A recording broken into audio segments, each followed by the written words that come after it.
Bonjour tout le Good monde. morning. Hey, how's everyone? Wow, many people. Yes. OK. Excusez-moi. Bonjour tout le monde.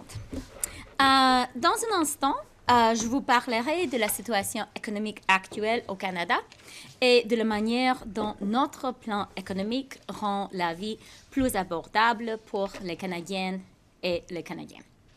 Le ministre Fraser fera ensuite part des mesures spécifiques prises par notre gouvernement pour relever le défi du logement au Canada de façon nouvelle et avant-gardiste. Enfin, nous passerons la parole au ministre Champagne qui parlera du travail accompli par notre gouvernement pour améliorer la concurrence et fournir à la population canadienne l'information dont elle a besoin pour faire des choix éclairés lors de l'achat de produits d'épicerie. We know there's a lot of work ahead, but we also know with our economic plan, we're on the right track.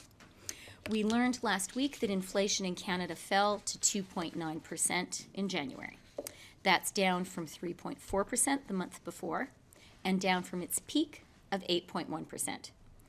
This is making a real difference in the lives of Canadians. This is real progress.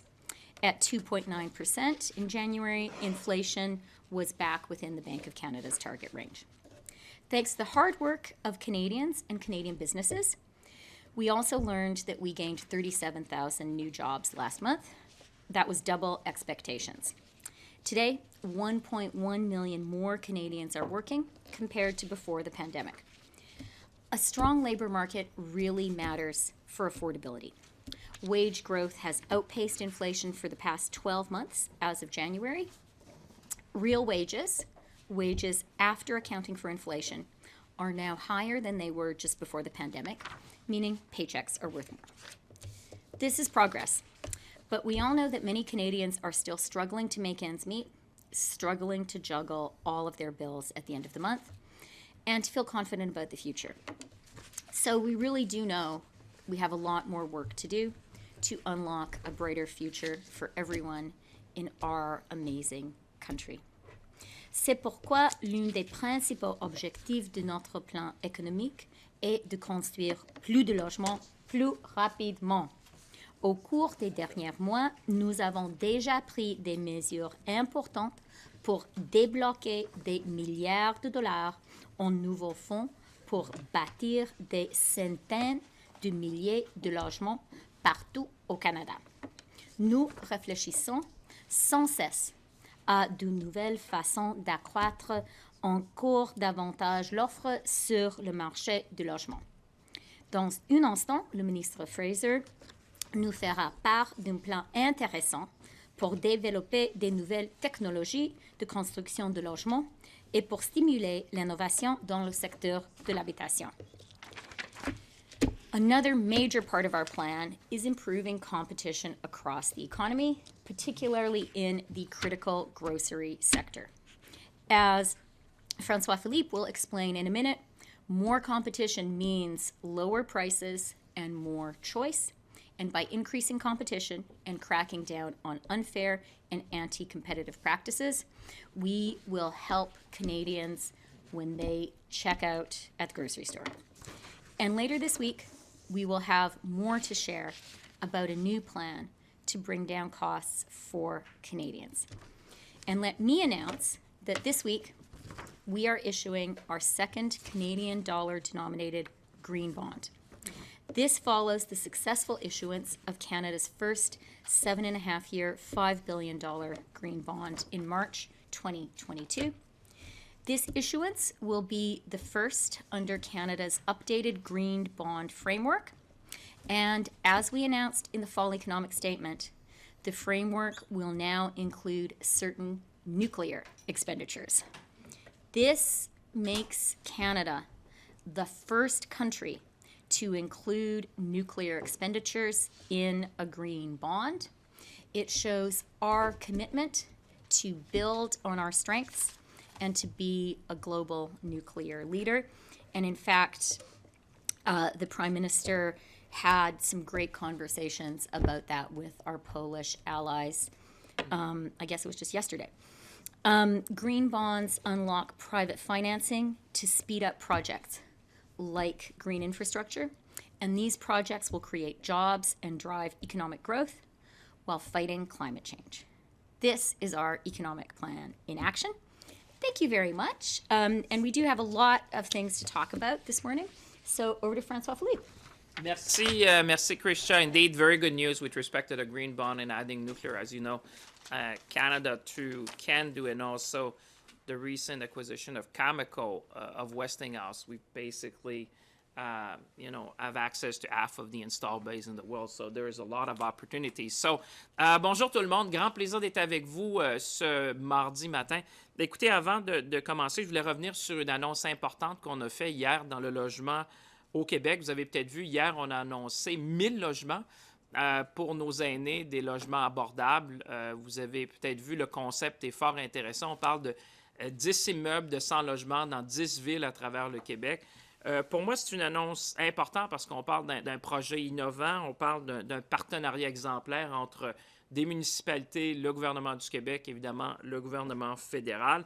L'idée, c'est de construire plus, de construire mieux et certainement de construire plus rapidement parce que dans ce dossier-là, vous allez voir, la construction va se faire très rapidement.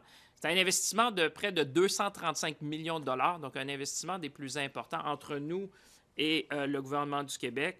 Et je le dis souvent, en matière de logement abordable, on en a parlé, maintenant on livre, et je pense que c'est une bonne nouvelle parce que ça va permettre d'assurer la santé et sécurité de nos aînés tout en leur permettant de vieillir dans la dignité. Alors, merci à mon collègue, le ministre Fraser, parce que je peux vous dire que cette entente-là, avec le gouvernement du Québec, offre des dividendes concrets pour les gens au Québec et certainement nos aînés. You will record that ever since we summoned grocery CEOs to Ottawa last fall, we have seen a gradual stabilization of food inflation across the country. But more needs to be done to ensure that all Canadians' families can afford the grocery they need. I am pleased to see that after our government adopted our affordability bill in December, the Competition Bureau wasted no time to use its new powers, launching an investigation into potential anti-competitive restrictive covenants. Those are the famous clauses I talked to you about in leases where if you had one of the large grocers would for all purpose and intent, would basically restrict anyone of an independent or anyone else coming to within a certain radius to have competition. So these practices, as you would probably appreciate, discourage grocers from competing in the same area and to offer better prices to Canadians. That's why they needed to be rooted out. And I would say, talking to CEOs of global food chains around the world, they see that as one of the major steps that we have taken in order to allow for more competition in Canada. And that was the same message we also received from the Independent Grocer Associations of Canada. Those who represent 4,900 independent grocers told us there's two things that would make a real difference in Canada was to root out these clauses that would prevent them from being in the vicinity of one of the large incumbents and also having a grocery code of conduct. These are tangible results that prove that we need to use every tool in our toolbox to increase competition in Canada. And that's what I want to talk to you about today. And as the Deputy Prime Minister said, we're going to look at every tool in the toolbox to make sure that we support Canadians. Laissez-moi commencer par quelques explications. En vertu de la loi sur la concurrence, comme vous le savez, toutes les fusions, peu importe leur ampleur ou le secteur économique concerné, peuvent être examinées par le Bureau de la concurrence. Pour les compagnies qui souhaitent fusionner et que la transaction dépasse un certain seuil, ces dernières doivent notifier proactivement le Bureau de la concurrence afin qu'il puisse examiner la transaction et considérer ses impacts sur la concurrence. Normalement, ce seuil-là est indexé en fonction du produit intérieur brut, ce qu'on appelle le PIB. Or, avec la récente croissance marquée du PIB, ce qui est une bonne chose, je dirais, je suis sûr que la ministre des Finances serait d'accord avec ça, notre gouvernement a choisi d'agir. C'est pour cela que pour une troisième année consécutive, nous allons geler ce seuil à 93 millions de dollars.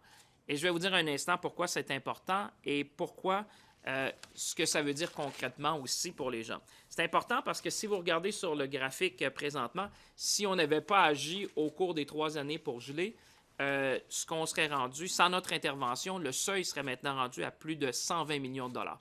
Donc, ça veut dire que seulement les transactions dans cette braquette-là seraient soumises évidemment à la revue du Bureau de la concurrence. Maintenant, comme on a gelé le seuil depuis les dernières années, le seuil est à 93 millions de dollars, c'est-à-dire à ce niveau-là, vous devez notifier le Bureau de la concurrence. Ça veut dire que si on n'avait pas gelé le seuil comme on propose de le faire et comme on a fait depuis les dernières années, une entreprise qui proposerait une fusion de 100 millions de dollars, par exemple, n'aurait pas eu l'obligation de notifier le Bureau de la concurrence. Alors, ce que vous comprenez derrière ça, c'est que plus on a de visibilité sur les fusions au pays, évidemment, ça nous permet d'agir pour préserver la concurrence. It matters, and it matters to people at home. Why? Because by maintaining the threshold, we are ensuring that the Competition Bureau is notified of more transactions in all sectors of the economy, allowing it to review them and determine if they are likely to prevent or substantially lessen competition in our country. So that is a very important threshold because that gives us more visibility and having a better outlook, I would say, of the competitive landscape in the country. Et ce que ça demande aussi, ce que ça veut dire, c'est une plus grande transparence de la part d'un plus grand nombre d'entreprises au pays. Indeed, this will ensure that potentially harmful deals are fully scrutinized by the Competition Bureau. It also reflects the government's ongoing commitment to see more competition in the marketplace through a robust enforcement framework. And I must say that in previous budget, you probably recall that we have made probably the largest investment in enforcement capabilities of the Competition Bureau. Mr. Finance, I think, was in 2 years ago.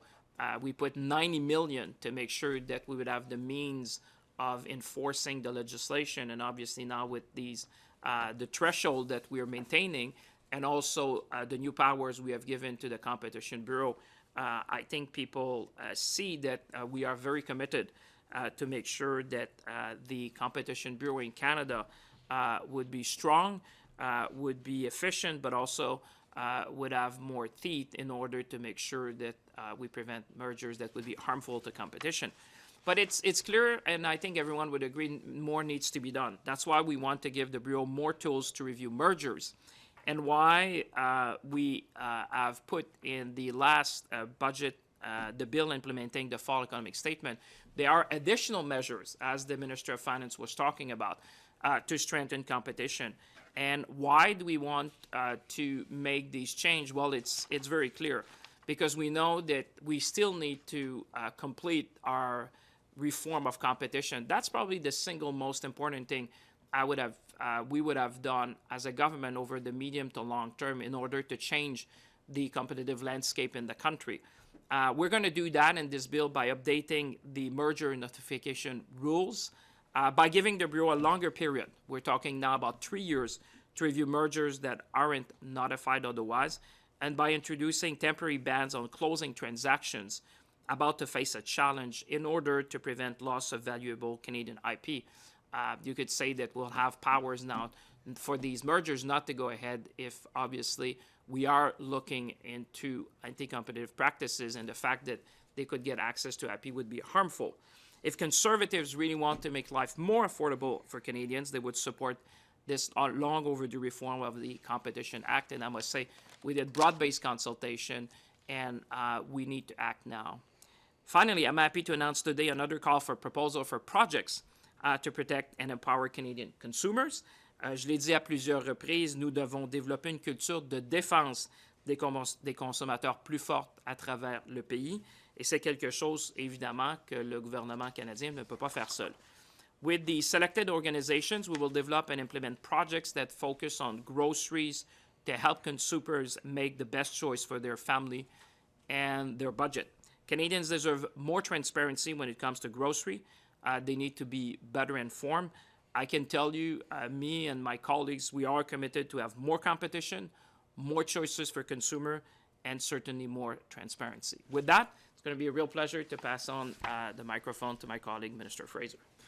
Excellent et merci et félicitations pour les projets dans votre circonscription aussi.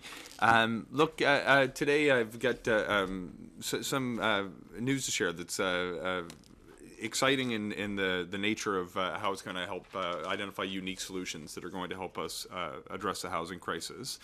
If we're actually going to overcome the challenge before us, we need to build homes differently and explore new ways that allow us to scale up home building. We've developed the Affordable Housing Innovation Fund to identify projects that will examine new ways to build homes and allow us to achieve a level of scale by exploring new solutions to build homes more quickly. This is going to involve new technologies, new designs, new solutions to create the next generation of housing in this country. That's why today I'm pleased to share that we're going to be rolling out agreements with 8 different home building organizations through this fund across Canada. It's going to involve a total investment of $123 million from the federal government, which we expect will yield more than 5,600 homes, affordable homes across Canada, in a way that's going to not only give us the output in terms of the new units that are brought online, but also the solutions that we're going to be able to deploy in new applications right across the country.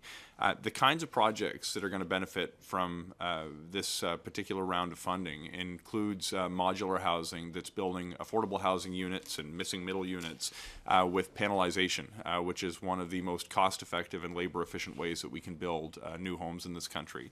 It's going to include 2 different organizations that are focusing on rent-to-own initiatives that's going to create an opportunity for young Canadians to get into the housing market.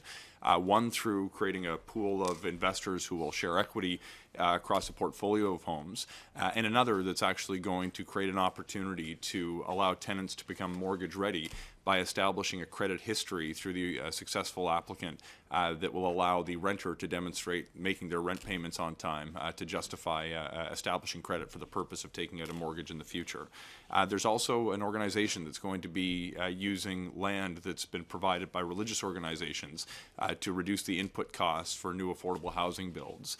There's going to be several projects that focus on new affordable housing that comes with energy efficiency components, which will ensure that we don't only offer rent at an affordable price, but that energy costs are kept low as well as we deploy these new solutions. And finally, there's going to be an Indigenous-led organization that's providing supportive housing with wraparound services targeting specifically Métis people with housing needs, often who are engaged in fleeing domestic violence or seeking to overcome challenges with addictions. This is a really exciting opportunity from my perspective, not just because it's going to yield more than 5,600 homes, but because we're going to be able to identify whether and to what extent these solutions have a broader application that will allow us to scale over time. We're going to continue to look for new ways to build homes, not just more homes, but build homes in a different way that allow us to identify solutions that will allow us to overcome the housing crisis in the years ahead. With that, I want to say thank you very much and looking forward to what questions you may have. Thank you very much to our trio of ministers. We will now open the floor to questions. As is our custom, it is 1 question, 1 follow-up per reporter. We will begin in the room. We do have some colleagues online, but I'm not sure time will allow for that today. And with that, we will kick things off with Bill Curry of the Globe and Mail. Good morning for Minister Freeland and Mr. Fraser. Yesterday, there was over a dozen big city mayors in town expressing concern about the signals that they're getting ahead of the budget. As you know, there's a bunch of long-term infrastructure programs put in place almost a decade ago that are now starting to expire. They're very concerned about that. Trudeau had promised to renew them in the fall. That didn't happen. And so they're saying with all these housing announcements, the government seems to be losing focus on the needs for basic infrastructure to support those houses, and there's no longer the long-term funds that they can tap into to plan their budget. So what is your response to those concerns? I'll say a couple things, and then I think maybe Sean wants to say a couple things too. So let me start by saying there is no federal government in Canadian history that has invested as ambitiously and as aggressively in infrastructure as our government. It was actually the centerpiece of our 2015 campaign commitment, and we have delivered on that. And I think it's really important for people to understand that that money is actually ramping up in the years ahead. Infrastructure takes a long time to build, and the money is on the books, and there's going to be more and more going forward. So in 23-24, there is $4.3 billion of federal money going into infrastructure across the country. In 24-25, it is nearly $5 billion. That is money already committed. In 25-26, it is more than $7 billion. And so, people just need to understand the money is there. It is out there building things across Canada. And I think we all recognize that when we travel around Canadian cities. Last week I was in Winnipeg, Quebec City, and Toronto, and you just look around and you see infrastructure being built. That is a really good thing. Second, as Sean said, we recognize that housing is the central challenge for Canadians right now. When people talk about affordability, yes, they're talking about prices at the grocery store, and François-Philippe is doing terrific work there. The single biggest thing in families' budgets is paying your mortgage or paying the rent. And we know that the solution there is we just have to build more faster. We are absolutely committed to that, and we are doing it. You have seen a tremendous rollout of housing, not just projects, but housing measures over the past few months, whether it is lifting the GST on purpose-built rental, that's 200 to 300,000 new homes. Sean has been zooming around the country doing housing accelerator fund deals. I think we're at 550,000 new homes built that way.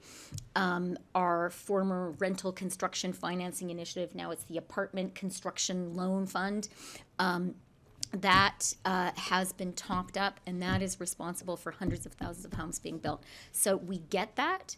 We are working hard to do more and more on housing, and we do recognize that we have to have conversations around being sure that there is the infrastructure to support that housing.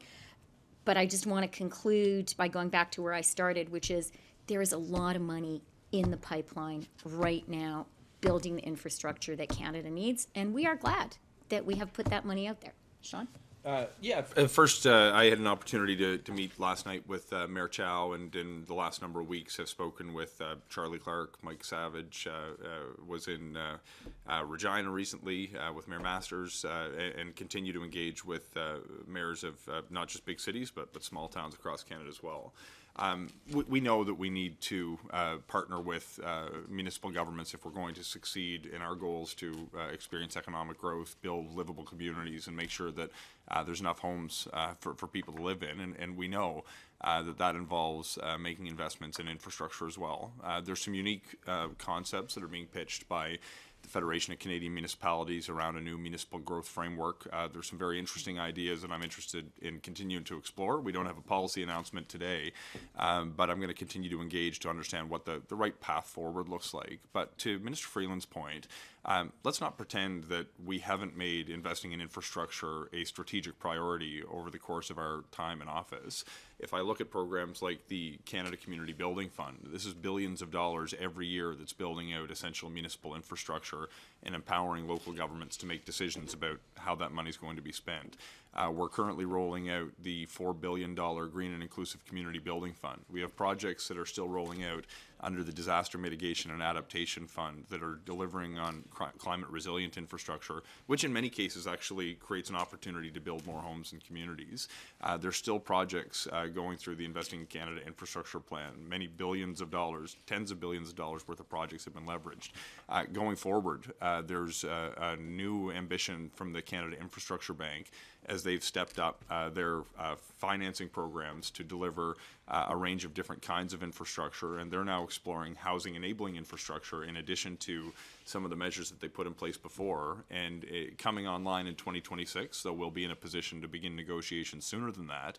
The new $3 billion annual permanent public transit fund is going to help ensure that we remain a funding partner on a permanent basis for public transit that's going to create opportunities for people to move through their communities, to access opportunities, and in fact to get more homes built through transit-oriented development. So on each of these programs, we have literally been investing billions of dollars to make sure that communities have the capacity to deal with the growth that they've been experiencing. We believe it's in Canada's national economic interest to build out some of this infrastructure. So before we get too far down the road of what may come next, we have billions of dollars of programs that we're deploying actively now with view to make communities more livable and to enable more homes to be built at the same time. Okay, thanks. As well as my colleagues, we don't have a lot of time to keep our answers as succinct as possible, so we can get through as many questions as possible this morning would be wonderful. Bill, go ahead with your follow-up. Thanks. And just for Ms. Freeland, another question on long-term spending plans, as it's the time of year that you weigh such things. Last week, the head of NATO asked Canada for a firm deadline for when it's going to meet the 2% defense spending target. That is an estimated cost about $20 billion more per year than Ottawa currently spends. What is your response? Is such a timeline coming? Okay, well, thank you for the question. And the Prime Minister spoke at some length about that in Warsaw yesterday. So let me just highlight some of the key things he pointed out. First, Canada today is one of the big spenders in NATO. We are the 7th biggest spending NATO country out of 31. Second, I think it's really worth pointing out that it was under the previous Conservative government that Canada's defense spending fell to below 1%. And our government has significantly ramped up defense spending. In 2016-17, we were spending just over $18 billion a year on defense. In 26-27, we're going to be spending $40 billion a year on defense. That is without any new commitments. That is a lot of money. And then the final thing that I'll say is, of course, financing matters. What also matters is being effective and being there when it matters. And certainly from my perspective, the most acute security challenge in the world today, at this moment, to the rules-based international order, the front lines of the fight between democracy and dictatorship is, runs through Ukraine. That's where the battle is not theoretical. That's where the battle is joined. And I think as Canadians, we should be really grateful to the brave people of Ukraine. They are the ones who are fighting and dying. But I think we can take some comfort from the fact that we are really there with them. The Prime Minister's choice to be in Ukraine on the 2nd anniversary of the full-scale Russian invasion of Ukraine, that was a big deal. It meant a lot to the people of Ukraine to see him there. What meant even more is we committed $3 billion this year to support Ukraine in its fight. And the Prime Minister signed with President Zelensky a long-term security agreement, including multi-year funding for weapons for Ukraine. And then finally, something that the Ukrainians really appreciate and is making a difference every day, Canada is a leader when it comes to training Ukrainian troops. Operation Unifier has been doing that since 2015. We have now trained more than 40,000 Ukrainians. Bill Blair and I had the privilege on Sunday to see some of the fantastic Canadian trainers together with our Polish allies training the Ukrainians. They were training medics. And, look, I know you guys are journalists, and your job is to be skeptics. I remember those days myself. But I have to say, it was incredibly moving to see, the Ukrainians who were there. It was men and women. It was young people and old people. It was a group of people from Eastern Ukraine who had been on the front lines. And the Canadians told me, they said, there is not a lazy student here. One of the women got injured during her training, and she said, take me out of the hospital. I want to keep on being trained, because every single medic saves lives, and the Russians are targeting the Ukrainian medics. They actually cover up their medic banners, because when they see a medic banner, rather than avoiding them, they target them. And we have Canadians right there today. They're training those Ukrainians. That, to me, that's the point of our defense spending. And I'm grateful to our brave Canadian men and women in uniform who are doing it. Sorry for the long answer. Okay. I will cut you off. No, maybe. We'll go next to Promit from Reuters. Good morning, Minister. My name is Promit Mukherjee from Reuters. So you are heading off to the G20 summit in Brazil, and the U.S. Treasury Secretary Janet Yellen just said that it's absolutely necessary and urgent to actually support and unlock the frozen assets of Russia. Do you agree with this, or do you have concerns on repurposing these assets? Thank you for the question. I am actually getting on a plane, in fact, 3 different planes, to get to that G7 and G20 meeting. And I had a long conversation with Secretary Yellen over the weekend.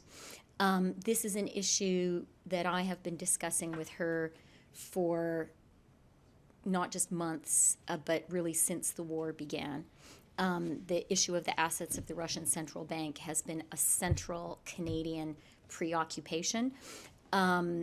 We have thought from the outset that was a very, very important point of leverage.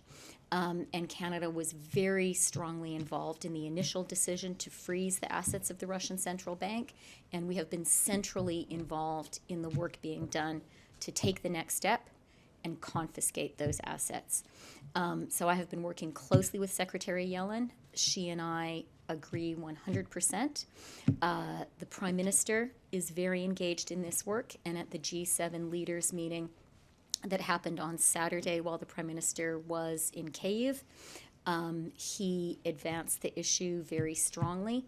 When we were in Warsaw yesterday, the Prime Minister, and I was part of the conversation too, discussed the issue with Prime Minister Donald Tusk. And if you look back to our press conference yesterday, Prime Minister Tusk sort of strongly supported the idea. We recognize that we have partners who have some questions that they're asking about this initiative. But the Canadian perspective is we have to work hard, find answers to those questions, and move forward. And there are really 2 principal reasons for that.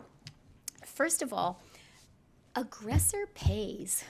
Russia every single day is wrecking Ukraine. It's killing people, wrecking the country. I talked to you a minute ago about the targeting of medics, which I have to say, the Canadian and Polish soldiers I saw on Sunday, they were horrified by it. They were using, in their training, they were using an armored vehicle that had a red cross on it. And they said, in Ukraine, they have to cover up that red cross. Horrible. So Russia is doing a huge amount of damage. When I talk to Canadians, it's hard for me to say to Canadians that they should pay for that. I think it's Russia that should pay for that, and I think that's true for all of the allied countries that are supporting Ukraine in this effort. I think the second thing is we need to, now more than ever, show Putin that we are serious, that we are not flagging in our support for Ukraine, that we are confident that Ukraine will endure and that Ukraine will win and that Putin will lose. And so I think, strong action on the economic front as well as the military front is very timely right now.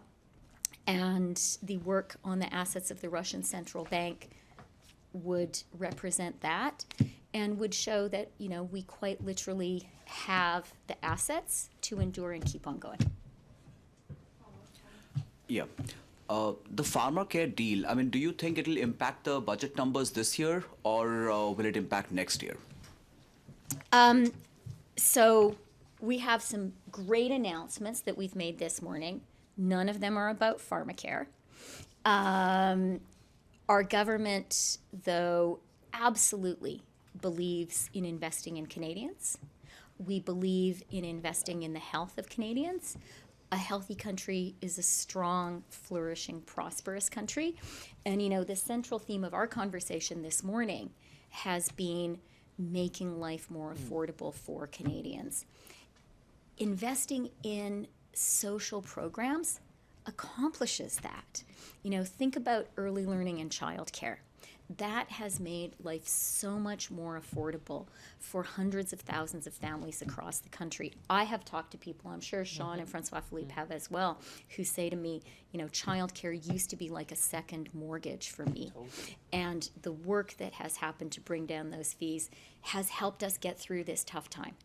Dental care is doing the same thing for hundreds of thousands of Canadians. So we understand the connection between supporting Canadians with social welfare programs and affordability in their lives. But then finally, we laid out a clear set of fiscal guideposts in the fall economic statement, and we will meet those guideposts. Okay, we'll move on to Murad. Ministers Freeland and Champagne, 3 weeks ago you were sitting there talking about your government's digital adoption program as one of the things that you were doing to address Canada's productivity problem. Last week your government closed most of CDAP to new applications after allocating just $574 million of the $4 billion you budgeted, so that's about an eighth. What gives? You can go. Well, I can listen, say Murad, first of all, I just want to say thank you for being one of the first here this morning. I saw you first, so it's great that you were there making sure that we can answer all your questions. The productivity challenge in this country is not something new. We've been looking at that for I'm 53, I think, since I've been at university, people have been talking about that. I would say there's a number of things that Canada is first, and I would say is leading in the world that will, I believe, improve our productivity. If you think about our national AI strategy, it's probably when I was with the CEO of NVIDIA just a few weeks ago, which one could suggest is one of the thought leader about the potential of AI. One of the things I was asking him is that if, I'm 53, and I said, if you compare the role of internet in our economy, how would you compare that to AI? And he said, well, it's about 1,000 times more transformational. And I came home and I said, if he's wrong by 50%, that's still a very big number in terms of what it could do to our economy. So I would say part of the digital program is not only the program we had announced that, but it's around, in my view, AI, it's around cybersecurity, it's around also making sure that in quantum, Canada is leading. So when you put all that together, I think we have a framework that will certainly support Canadian companies to be more productive. And I can tell you, when I was at Blanchet Park, and I think you were with me there in the United Kingdom, Canada was recognized in the world when it comes to AI, cybersecurity, and quantum as a leader. Now, what we need to do, and I was talking just last week with, in my other role with Minister Ng on the Canada-US file, talking about, I think it was with Parent Beatty of the Canadian Chamber of Commerce, how can we make sure that we have more SMEs across our nation adopt some of these technologies to make sure you're talking about automation, talking about robotics, you're talking about AI, and how this could be a transformational, kind of a game changer for economy. And that's why we're going to continue to invest, and that's why you see, for example, we signed a partnership with NVIDIA. I think you were there with me when we did that, to make sure that Canada would have access to the latest chips, because today we understand that we have the brain, but we also need a computer in order to make sure that we continue to lead on the AI front. I tried to be succinct.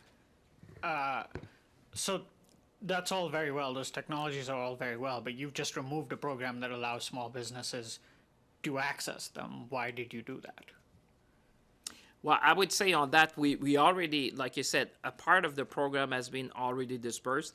We're always looking with the Minister of Finance how we can support small and medium-sized businesses. I can tell you, as we do a review of the program and the investments we're doing in AI and quantum and in cyber, in addition to the transformational aspect we've done in our economy, making sure, for example, you've seen on semiconductors with IBM, the Bromont Albany corridor. I think that when I talk to the people in this space, they realize that we understand the power of digital technologies. And this was one program, but I would say there's many things that we've been doing that will support digital adoption by Canadian companies, and we're really committed to that. David Aiken. Good morning, Ministers. Thanks for our questions. Minister Freeland, just back to pharmacare. Alberta and Quebec, it looks like, may not want to participate in the program, and Alberta at least, and probably Quebec, are seeking federal cash instead. As Deputy Leader of your government, would it be your expectation that if those provinces opt out and took federal cash, that they would have to provide a similar program? In other words, the provinces would provide drugs for diabetics and birth control. Could you respond to that? Yeah, thank you for the question, David. And look, I absolutely understand and am sympathetic to the focus on pharmacare. Today is not a day for a pharmacare announcement. And in view of the limited time, I'm just going to point you all to what I've said already at some length about pharmacare. That's all we have to say about it for today. Okay, on the, you've had, I think, 14 items on your itinerary this year, pre-budget consultations with this group, with that group, a great variety of groups. It'd be very nice if you office could release the names of the individuals who get that nice access to the finance minister. But that aside, as you've talked to these groups, maybe you could tell us, is this a valuable exercise? Or do you find it meaningful? Are you learning some new things? Are there some themes emerging? Tell us a little bit about your pre-budget consultations you've been having. Yeah, sure. Actually, that is not a question I was expecting, and I find it hugely valuable. I mean, you know, it may be partly a function of my past life as a reporter, but the way that I learn things is just by talking to Canadians. For me, that's the most effective way of understanding what's happening. And the way I talk to Canadians is through the formal pre-budget consultations, and also, you know, being out there and talking to people. Like, I had some very good conversations last week in Winnipeg. We did a housing announcement, and there were a lot of Winnipeggers there talking about the housing situation in that wonderful city, but also more broadly, what was happening in the economy. I was in Quebec City earlier last week at a renewable energy conference, and hearing from people in that sector, but a very broad range of people. You know, it included Indigenous groups that are very interested in making big renewable energy investments.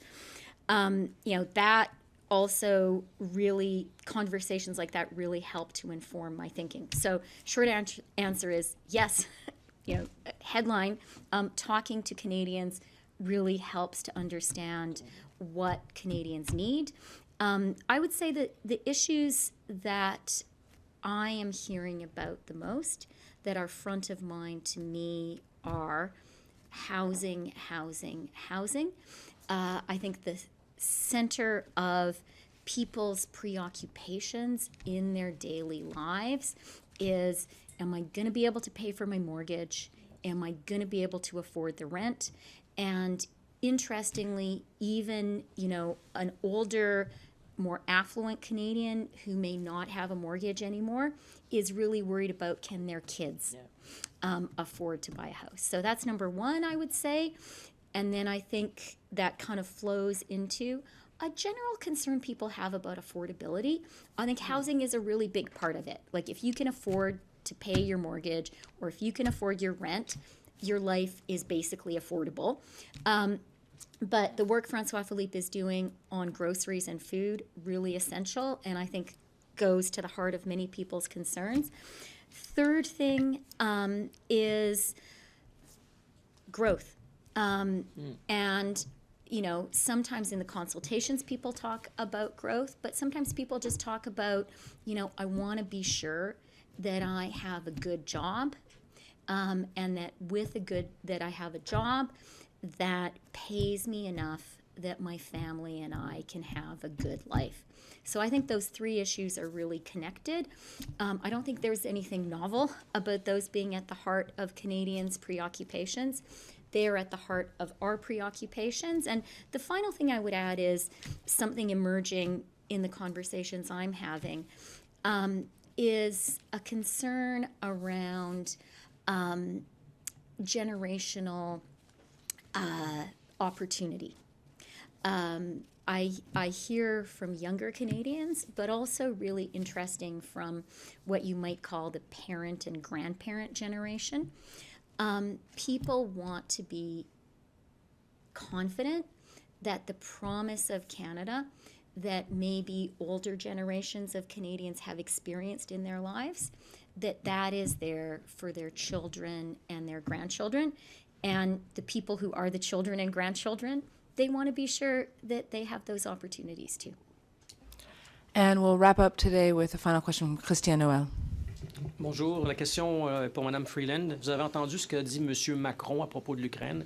Est-ce que le Canada est prêt à envoyer des troupes de combat en Ukraine? Chrystia, je voudrais commencer à vous dire que le reportage que vous avez fait du Manitoba était très intéressant pour moi. Non, vraiment. Alors, merci beaucoup pour cela. J'ai déjà parlé du travail que le Canada fait en appuyant l'Ukraine. Et je vais juste souligner trois choses. Samedi, le Canada était là, en place. Le Premier ministre était là, c'est très important. Deuxièmement, le Canada était là avec de l'appui, avec 3 milliards de dollars en aide économique et militaire. Oui, mais la question est sur les troupes de combat. Est-ce qu'on est prêt à envoyer des troupes de combat en Ukraine? Troisièmement, je veux juste souligner que le Canada est aujourd'hui le chef du file en ce qui concerne l'appui direct militaire pour les soldats ukrainiens. Avec Unifier, on a commencé en 2015 et Unifier maintenant travaille en Pologne, mais directement avec les soldats ukrainiens. Et ukrainiennes, il y a beaucoup de femmes entre eux. Alors, nous sommes là déjà. Sur ma question de suivi, que je peux souligner que vous avez évité de répondre à ma question. M. Macron est clair, il ne parle pas de ce qu'on a fait dans le passé, il parle de ce qu'on doit faire dans l'avenir. Est-ce que le Canada est prêt à envoyer des troupes de combat en Ukraine? OK, merci pour la question. Ouais. Et je vais ajouter une chose en français, après ça, se répéter en anglais. Ça va? Et ce que je vais dire, c'est que la position du Canada est un peu spécifique à cause de notre engagement de longue durée avec l'appui militaire pour l'Ukraine. On a commencé en 2015 et je dois souligner, nos soldats sont là en Pologne et ils travaillent directement avec les soldats ukrainiens. Les journalistes canadiens étaient là dimanche, ils ont vu le travail que nous faisons aujourd'hui. C'est une grande chose et c'est une chose spécifique. Ministre Blair était en France hier et on travaille, on participe dans toutes les conversations avec nos alliés. Just to repeat in English, I think the important thing to underline is the extent to which Canada is quite special in the depth of our direct military support for Ukraine for a long time now. Canadian troops beginning in 2015 with Operation Unifier were there in Ukraine training Ukrainian men and women in uniform. We have so far trained 40,000 Ukrainians, and that training goes on to this day. The training is happening right now in Poland alongside our Polish allies, and it's really making a difference. I mean, I was so privileged and moved to see the training happening on Sunday, to see I would call it tired enthusiasm of the Ukrainians who are being trained, how desperate they are to learn these skills because they know they're saving lives. And as Canadians, we should be, I don't want to say proud because it's the Ukrainians who should be proud. They're the ones who are dying. But we should take comfort from the fact that we are there already, right now, providing this support through our troops in Poland. And I do want to say,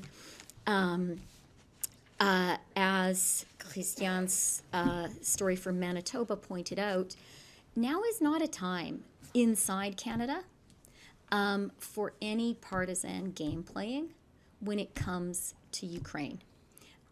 This really is a crucial moment, and it's a really tough time for the Ukrainians. Now is a time when it behooves all Canadian political leaders, including the Conservatives, to stand with Ukraine and to support Ukraine economically, including through our trade agreement. Thanks a lot. Merci tout le monde. Thank you. This concludes today's press conference. Merci tout le monde.